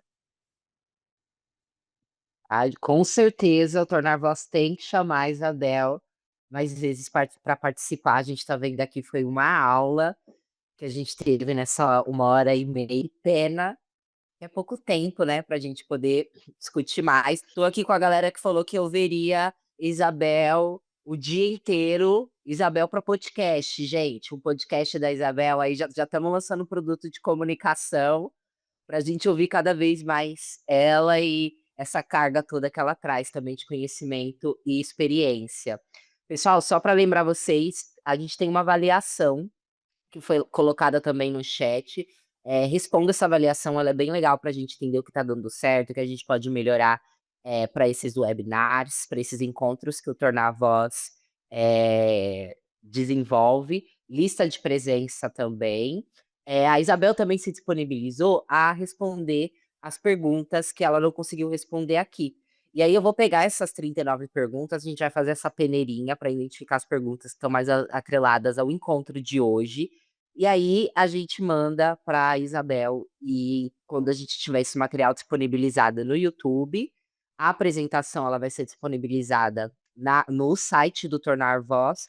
A gente também deixa essa ficha com as respostas, porque a gente sabe que é um tema que, né, a gente precisa se munir cada vez mais para conseguir trabalhar, né, no nosso dia a dia. São pequenos detalhes que ajudam a gente tanto a se proteger, como fazer essa cobertura responsiva, humana, e que de fato informem as pessoas. Então, Isabel, muito obrigada.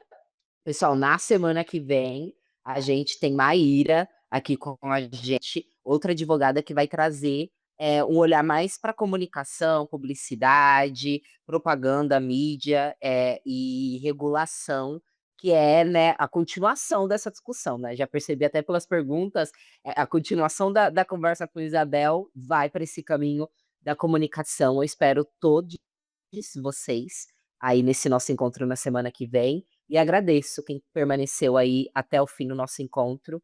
A gente se encontra na terça-feira que vem, às 18 horas, no horário de Brasília. Um beijo a todos e até semana que vem, pessoal. Tchau, tchau.